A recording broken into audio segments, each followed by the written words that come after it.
semuanya, jadi di podcast kali ini yang bertemakan tentang review games Rise of Nation, kami sebagai para mahasiswa yang berada di kelas analisis politik luar negeri kelas J akan mereview game tersebut. Nah, sebelum itu mari kita perkenalkan anggota-anggota kelompok kami. Dimulai dari Kak. Nama saya Tadia Novian, NPM 192030059. Dan Ari. Saya Ari Roman Irawan, NPM 20203008. Kemudian boleh Tasya. Saya Tasya Muslim dengan NPM 2020300242. Kemudian Merli. Nama saya Erlina Putri Madani dengan NPM 20203001. Nah, dengan saya sendiri Olivia dengan NPM 2020300267. Di sini kami memenuhi tugas dari Bapak Indonesia Sebayang SIP MSI. Mulai dari ini kita akan mungkin mention dulu ya negara-negara apa yang kami ambil untuk bermain game ini. Boleh kalian mau sharing negara apa aja? Saya sendiri dalam game ini tuh ngambilnya tuh negara Jerman. Kenapa Jerman? Soalnya kan waktu Perang Dunia Kedua saya melihatnya Jerman itu sangat kuat yang dalam militer. Jadi saya melihat dari teori realisme bahwasanya militer ini menjadi aspek penting gitu untuk membangun suatu negara. Kalau dari aku kayak gitu sih. Oke, yang lain? Selanjutnya berseberangan dengan Tasya, saya mengambil negara Jepang, di mana saya melihat Jepang itu pada titik kebangkitan ekonominya, di mana Jepang itu yang tadinya merupakan negara konservatif itu mulai menerima liberalisasi sehingga mereka bisa menjadi negara maju hingga saat ini dan menjadi selalu menjadi negara dengan PDB tertinggi di dunia. Kemudian saya di game ini saya mengambil negara British karena kenapa saya mau mengambil negara British, karena British adalah suatu negara UK yang terkenal dengan koloninya yang sangat mendominasi pada zamannya, menguasai berbagai wilayah tentunya, dan itu adalah hal yang utama yang membuat saya kenapa memilih British. Boleh, Ari? Kalau aku lebih ngeliat di gamenya sih, kenapa aku milih negara Rusia buat jadi bahan gitu buat pendirian negara itu, karena emang dari metode itu sendiri ada beberapa aspek yang memang bakal mendukung buat masa depan, karena emang di situ fiturnya kan emang ada tambahan oilnya, ada buat pasukannya gitu. Jadi gimana caranya ya kita seimbang demi untuk melihat kebijakan internasional di sini tuh kita ya emang perlu ekonomi yang kuat awalnya gitu, sebelum kita mencapai ke aspek-aspek yang lain gitu. Oke, kalau aku sendiri, aku di sini ambil negara Chinese karena menurut aku Chinese itu kan mendominasi dengan ekonominya di dunia kan. Jadi itu kenapa aku tertarik untuk mengambil Chinese, karena ya mungkin Chinese bakalan jadi negara yang kuat banget secara ekonomi, dan ya itulah kenapa aku ambil Chinese. Nah, buat selanjutnya apa sih power atau research dari negara-negara yang kalian pilih? Terus kalau dari aku ya, dari Jerman tuh waktu awal pembukaan main game itu tuh yang saya heran tuh ternyata maritimnya harus diperkuat gitu loh. Maritimnya harus diperkuat walaupun kan Jerman sendiri di pertama ya di awalnya tuh ada aspek-aspek kelebihan kayak oil, batu bara, resources kayak gitu. Tapi yang heran tuh justru maritimnya yang harus diperkuat gitu. Selama main game itu sih agak beda gitu. Tapi mungkin itu untuk kestabilannya sih. Oke. Terus yang lain boleh? Kalau aku tuh di Jepang itu research utamanya dari pertanian, kemudian ada perikanan, di mana si Jepang ini memiliki luas perairan yang cukup luas secara real maupun di game tersebut. Tapi sayangnya di game Jepang ini kurang berkembang secara industri. Mungkin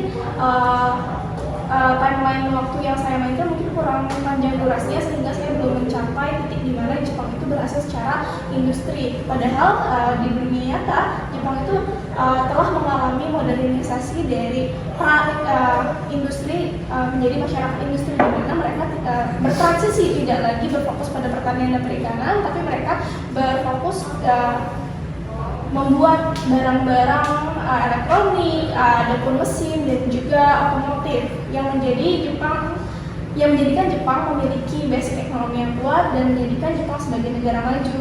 Mungkin timeline permainannya aja yang durasinya kurang panjang gitu.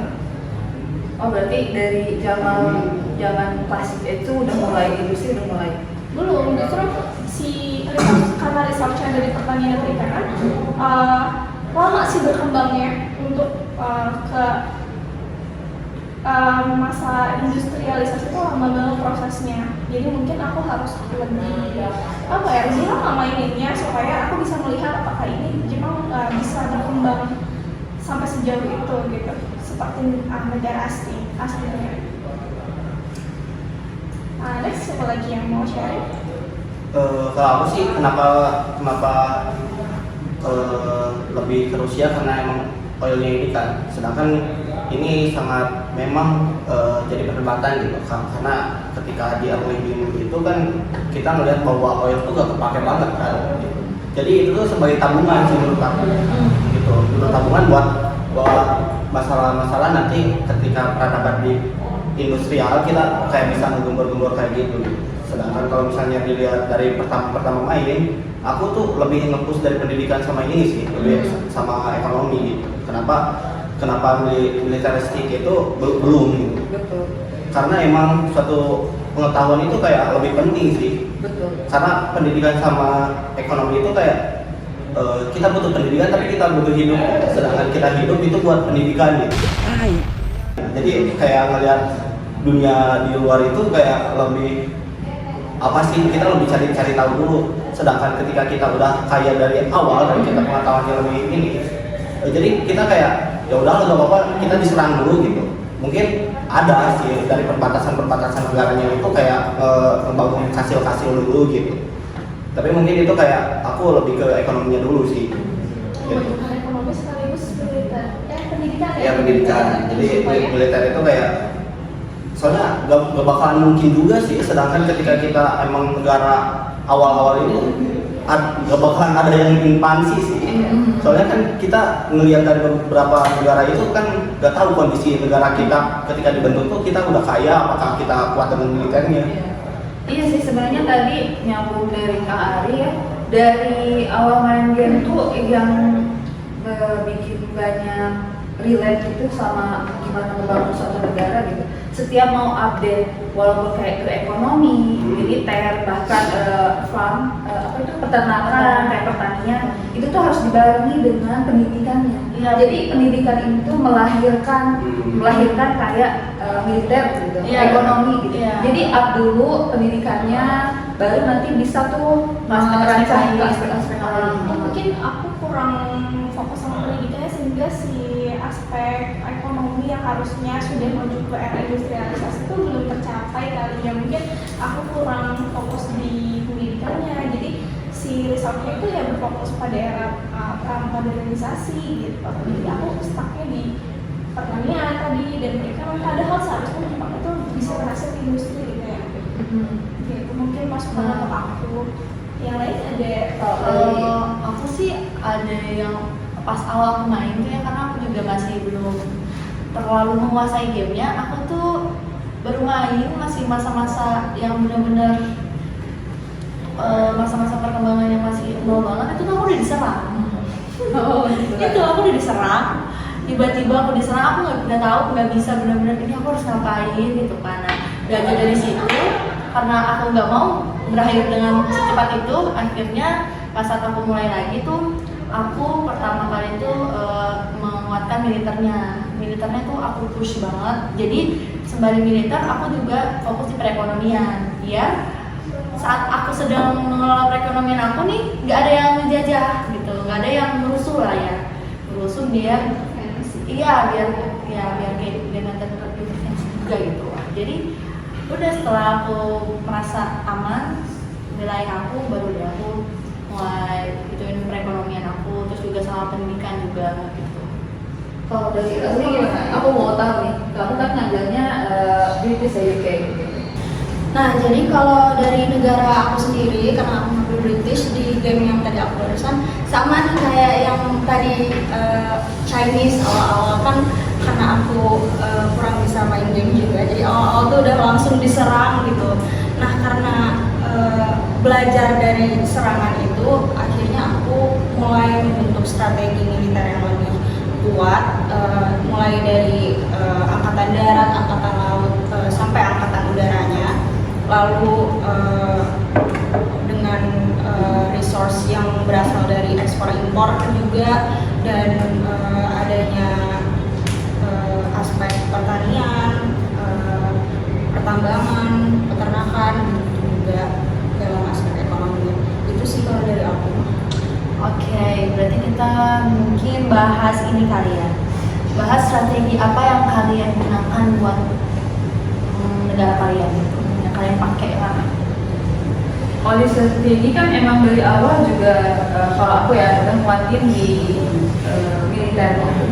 Tapi tuh yang bikin relate banget nih gitu sama gimana caranya membangun sebuah negara tuh ada fitur diplomasi gitu. Itu lebih menarik banget gitu loh.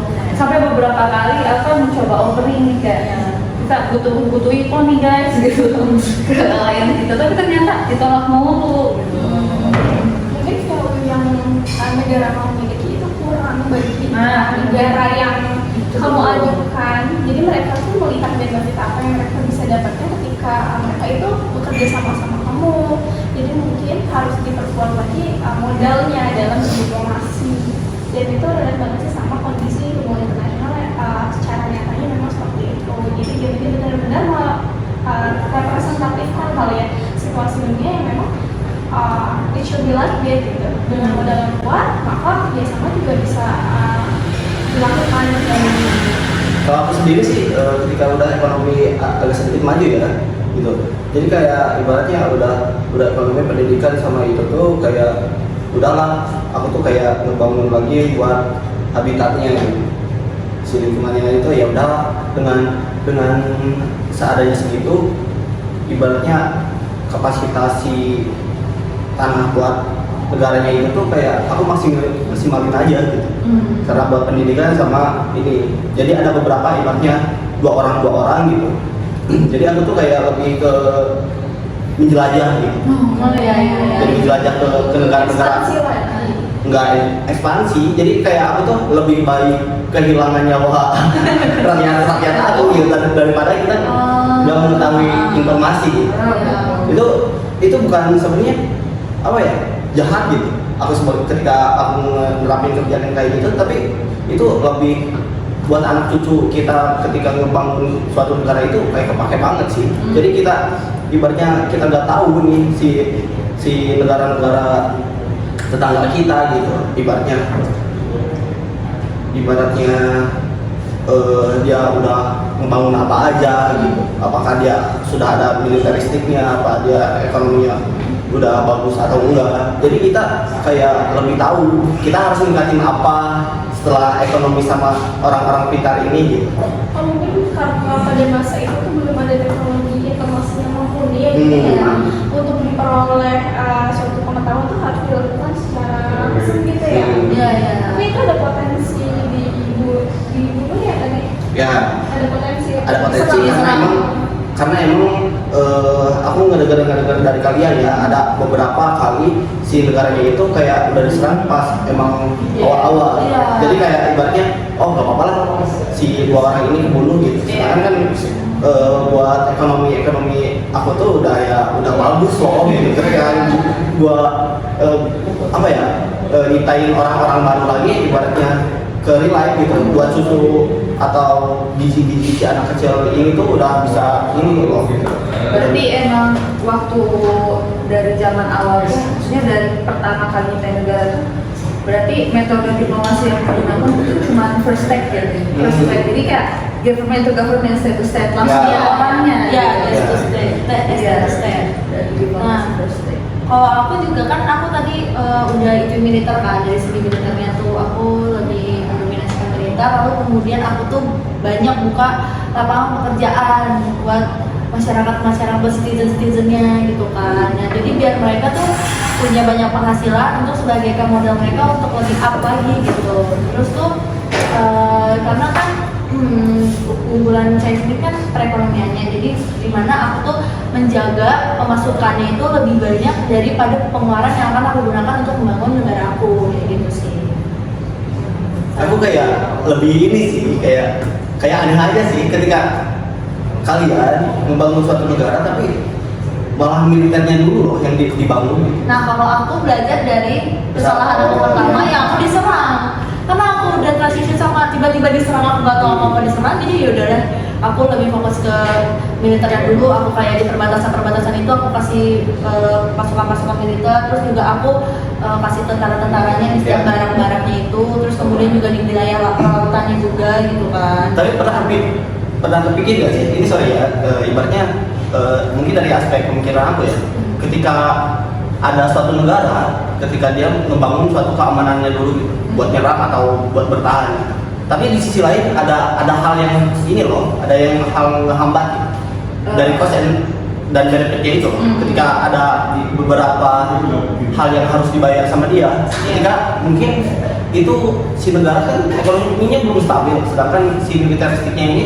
udah di-push duluan loh. Sedangkan ketika aku nih udah bisa nyiptain 2 orang, dan si 2 orang ini bisa pendidikan, bisa ke militeristik, sedangkan yang itu dia buat nyiptain satu tuh itu udah susah banget. Apalagi kalau misalnya itu pas zaman era yang pertama ya, era pertama itu kan ibaratnya kayak udah, aku kayak gak nyangka banget gitu kalau misalnya awal-awal udah nyiptain barang loh. Sedangkan nggak barang dulu, jadi di perekonomian dulu, fokus perekonomian, ada pendapatan, kemudian baru itulah barang-barang itu. Jadi aku nggak terlalu lama untuk itu militer aku gitu loh. Jadi semua berawal dari perekonomian, fokusnya ke perekonomian, lalu ke pendidikan kan, kemudian sudah mulai berkembang semua, baru aku fokusin ke militer semua gitu. Jadi sisi militer seperti itu. Terus kenapa fokus ke militer? Mungkin kalau aku ini loh, relate juga sama konsep HI ya, tentang kekuasaan dari Roberto gitu. Bahwa emang untuk membangun suatu negara tuh penting banget untuk mengedepankan kepentingan dan juga power gitu. Jadi kalau misalkan kita secara militer udah aman, untuk membangun aspek lainnya tuh jadi bisa aman juga. Jadi kalau militernya udah kuat nih, militernya udah kuat, katakan itu kuat. Jadi bisa nih kayak misalkan ekonominya mau di-boost atau apa gitu. Jadi dapat gimana ya? Ada rasa keamanannya itu terpenuhi gitu. Jadi dilemanya bisa keluar daripada kita. Aku kayak nyiptain apa ya? Mungkin sedikit email ya. Tapi ini kayaknya bakal relate banget ketika kamu nyiptain militeristik. Terus bahwa kamu tuh dari segi realistis itu tuh kayak nyiptain bahwa kekuatan ini tuh emang benar-benar harus dimunculkan. Sedangkan ketika memunculkan kekuatan ini perlu orang loh. Ketika lu nggak tahu nih lu mau nyerang atau lu mau bertahan, sedangkan kalau misalnya nyerang tuh otomatis ada yang ini gak sih? Ada yang meninggal gak sih? Nah iya. Terus ketika perekonomian lu belum stabil, tapi dari segi militeristiknya ini di up, siapa yang mau ganti? Sedangkan kan kos-kos yang bakal dibayar sama dia tuh kayak, oh iya ya, kenapa aku tuh lebih ekonomi dulu yang perlu di push sama pendidikan. Soalnya ketika kita mungkin kita ngeliat dari game ini lah, ketika kalian masih pakai kuda, aku udah bisa nyiptain ini loh, mobil tempur loh gitu. Jadi aku tuh gak apa-apa lah, aku mau nyerang mau seberapa sih, mau wilayah ini, gua udah bisa kayak nyerang pakai ini. Sedangkan kalian tuh karena emang segi militernya yang dipush dulu, sedangkan dari ekonominya itu kayak sedikit kehambat karena ada beberapa siklus ini tuh kayak lebih nge-push ke si militeristik ini. Nah, kalau menurut aku karena kita tuh nggak tahu ya di mana peluang-peluang negara-negara lain untuk menyerang kita gitu loh. Kita nggak tahu di mana segala ancaman itu datang gitu kan. Dan jadi iya nggak bisa diprediksi, karena kita tidak bisa memprediksi ya kita memilih untuk menggunakan militer tuh sebagai untuk mempertahankan sih, lebih mempertahankan bukan untuk menyerang gitu kan. Tapi ya defense untuk negara kita gitu. Jadi fokusnya sih untuk ke negara kita juga gitu, untuk keamanan negara kita serta untuk keamanan kedaulatan kita. Karena kan di game itu kan juga ada yang wilayahnya diambil kan. Nah itu juga wilayah-wilayah yang geografis kayak gitu. Jadi lebih ke situ sih. Jadi intinya dua aspek ini tuh sebetulnya lebih baik itu berimbang. Dimana sebetulnya kalau mau mengikuti situasi hubungan internasional sesungguhnya paradigma yang pertama keluar apa adalah realisme. Jadi sangat relevan sekali mengapa kita di sini tuh memfokuskan diri itu ke militeristik terlebih dahulu, karena memang situasi di dunia saat itu benar-benar anarki dan yang kita perlukan saat itu adalah pertahanan dulu. Ketika kita sudah bertahan maka aspek domestiknya itu bisa mengikuti gitu, baik dari pendidikan dan ekonomi itu bisa kita lakukan. Makanya muncul perspektif berikutnya yaitu liberalisme, karena kita berfokus terhadap ekonomi. Mungkin dengan merahnya di situ, tapi overall baik dalam aspek pertahanan secara realis ataupun aspek ekonomi secara liberalis itu sama-sama berkesinambungan, sama-sama kita perlukan. Tapi mungkin dari sejarahnya karena kita mainnya dari zaman apa ya? Classical age itu. Classical age, pokoknya dari zaman yang betul-betul manusia itu baru ada, baru lahir, baru berpikir.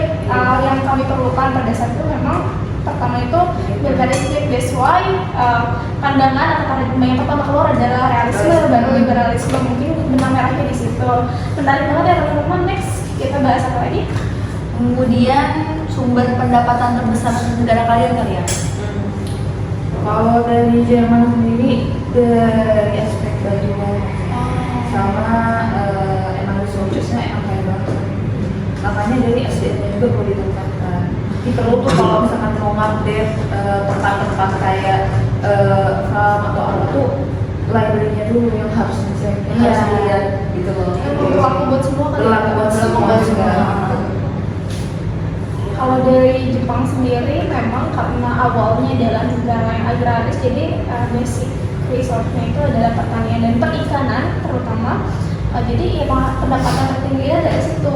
Mungkin karena aku tidak terlalu berfokus sama pendidikan, jadi sulit bagi ekonomi Jepang di game itu berkembang. Padahal pada real life Jepang itu benar-benar pesat secara ekonomi gara-gara adanya industrialisasi, sedangkan aku belum masuk tahap industrialisasi. Gitu. Jadi resource terbesar aku selama aku main game itu adalah masih pramodern, masih pertanian sama perikanan aja. Kalau aku juga sih, aku dari industri pertanian gitu kan, terus batubara, kemudian pajak kali ya. Pajak itu dari beberapa tempat-tempat yang aku mulai bangun gitulah, dari situ pendapatan aku gitu. Kalau dari itu Kalau negara British, kalau British sendiri, ya itu tadi ya dari yang udah aku mention tadi, lebih mendorong pertumbuhan energi, kemudian pada masa itu ya, pertumbuhan energi pada masa itu, kemudian aspek pertanian yang sangat dikedepankan untuk sebagai salah satu resource terbesar dalam wilayah British itu sendiri. Itu sih kalau menurut Kalau aku sih ini kayak mungkin kalau misalnya dari awal ya emang ngeliat dari segi mana aku juga ya mungkin dari pertanian dulu. Cuman dari sana tuh kayak kan kita aku kan namanya Rusia ya, jadi kayak udah di zaman industri itu udah ada tabungan dari minyak loh gitu. Jadi ketika udah aku tuh kayak lebih ngepusin apa ya dari pertaniannya itu, jadi aku kayak lebih nge-push dari segi marketnya loh. Dari segi marketnya tuh awalnya yang pakai roda, pakai kuda. Jadi ketika aku pas industrial ini, aku tuh udah kayak lebih modern loh gitu, kayak lebih udah bisa pakai mobil gitu. udah Jadi kan masa industrial. jadi pas industrial tuh aku udah gak mikirin minyak gitu. Jadi ketika mau nge-upgrade sesuatu tuh karena emang ada minyaknya ini kan. Iya. Jadi aku tuh kayak lebih bebas gitu ketika si pertumbuhan ekonomi ini maju, terus si minyaknya juga gampang buat dicari, entah itu di segi lautnya atau segi daratannya gitu. Terus dari situ tuh aku kayak bangun city lagi gitu. Oh iya. Dari situ tuh baru Kota ya. aku tuh kayak udah kaya banget gitu segi ekonomi. Sampai Udah di situ tuh aku udah bebas kok gitu. Ketika industri aku udah lebih maju, aku bisa bikin benteng di sana, di belah barat, di belah timur, di lautan. Jadi kayak sebelum ada yang nyerang itu tuh kayak udah ke benteng gitu. Jadi ke benteng dulu sebelum ada yang nyerang. Nah dari situ aku kayak fokus banget dari militer itu karena emang buat yang lainnya itu udah kayak mumpuni banget gitu. Karena emang dari oil itu buat si industrial ini. Terus terakhir kondisi negaranya sekarang gimana? Kondisinya negara Iya. aman. Oh, Aman. Oke. Baiklah. Oh ya mungkin yang terakhir ini kalian gimana kalian membangun pertahanan di negara kalian masing-masing kan, karena tadi kita juga udah mention kalau pertahanan itu kan ya aspek yang penting lah di dunia yang anarki ini. Aku dulu. Boleh. Kalau aku sih sebenarnya aku sedikit kesal sih kalau misalnya emang ada negara sang penjelajah itu Spanyol. Karena kenapa? Ketika aku membangun militeristik ini, dia udah bisa ngeliat gua loh. Nah itulah. Iya, makanya itu kayak aku lihat-lihat dulu lah ketika main game ini, atau mungkin ini juga jadi pembelajaran juga, tapi kalau misalnya ada sistem kerusakan atau apapun itu kayaknya kalau misalnya pas zaman pertama itu peradaban, pas zaman pakai kuda itu masih aman sih kata gua. Gitu. Iya. Karena di game ini ada rekonstruksi ya. Iya. Buat kalau kita udah diserang nih, kita bisa merekonstruksi, tapi sembari kita mempertahankan negara kita dari serangan sama lawan gitu. Tapi di sisi lain aku udah ini sih udah kayak nyiapin, tapi aku nggak pas zaman kuda-kuda itu udah kayak apa sih gitu. Gak apa-apa, mending wilayah gua itu keambil, tapi gua udah bisa nge-push ini loh, udah nge-push dari segi tank itu sama ke nuklir. Oh iya, sampai nuklir. Ya, karena ketika mungkin aku negara kecil, sedangkan mereka belum punya nuklir, aku bisa nyerang siapa aja. Gitu. Oh, jadi di sini kamu yang menyerang ya? Iya, karena emang benar yang tadi itu balancing of power itu kayak perlu ditingkatin, tapi kayak emang ada aspek pertama juga sih yang perlu ditingkatin. Boleh yang lain? Kalau dari aku mungkin lawan latihan. Lawan latihan kenapa aku bisa ngomong kayak gitu? Soalnya nggak bisa dari emang harus balance. Walaupun kegiatannya terus-terusan itu, tapi dari semua aspek itu harus sama rata. Iya benar. Soalnya dari gini aku lihat di game ini tuh ada limit population. Iya, Limit population. Jadi benar-benar kotanya harus maju. Ya. Supaya apa? Supaya kebutuhan manusianya ini, masyarakatnya itu terpenuhi. Soalnya nggak bisa kita mau nambah orang aja di game ini kan harus terpenuhi dulu foodnya. Iya, Nggak harus ada bisa. modalnya. Harus ada modalnya gitu loh. Jadi itu sih mungkin dari aku dari Iya. lawan lebihan aja. Jadi nggak ada satupun aspek yang tertinggal pasti barengan gitu. Iya, harus berjalan seiringan. Gitu sih kalau dari aku. Boleh yang lain yang mau sharing? Kalau dari Kak Ita Ya, gimana? kalau dari aku karena aku kurang jago mainnya, jadi betul-betul aku strict ke bidang ekonomi, sehingga dari aspek ketahanan aku tuh cuma memikirkan ketahanan darat aja. Aku cuma bangun barang di darat. Sedangkan Jepang itu kan wilayah airan, which is dimana mudah terserang lah dari tepi-tepi laut, dari pinggiran. Padahal aku tuh nggak memikirkan sampai sana. Jadi ada kemungkinan kalau misalnya aku main lebih lama lagi, mungkin aku bakal lebih mudah diserang, dan apa yang sudah aku bangun di dalam secara domestik di negara Jepang itu kayaknya bakal hancur sih. Cuma kebetulan aku main belum terlalu lama, sehingga meskipun aku belum bangun militer lautnya, kita masih aman sih terakhir. kondisi terakhir seperti itu. Cuman kalau misalkan kita visualisasikan atau manifestasikan jangka panjang, ketika aku main game itu kayaknya itu bakal jadi suatu ancaman karena aku nggak membangun militer laut yang cukup gitu. Bahkan aku belum bangun sama sekali. Jadi itu jadi masukan untuk aku ketika aku lanjutin main game ini. Gitu. Dan kepikiran sih aku. Kalau dari British sendiri untuk wilayah darat aku berusaha untuk memperkaya orang-orang dalam militer itu, terutama di bagian barat itu banyak banget orang-orang yang aku kerahkan di sana untuk ya ibarat kalau istilah kata apa ya kayak jaga kandang gitu. Ya jaga kandang.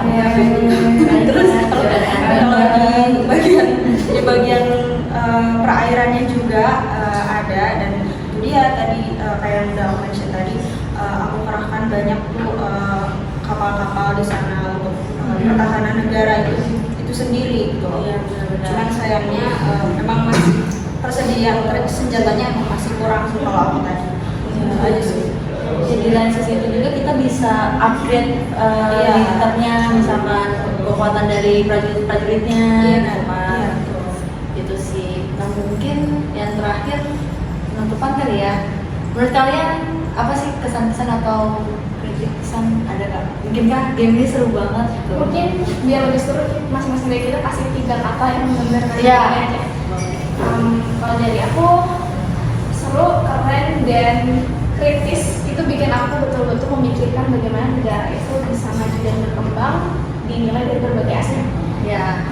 Next siapa? Aku Mungkin boleh? 3 kata ya. 3 kata. Hubungan internasional banget. Hubungan internasional banget. 3 kata cukup. Boleh? Yang lain? Kalau aku pendidikan, ekonomi, power. Oke. Jadi kalau aku apa ya, menantang, seru, gokil. Aku sih ya recommended banget pokoknya. Oke, teman-teman semua, mungkin itu aja yang kita sampaikan dari video podcast ini. Thank you udah nonton dan sampai jumpa.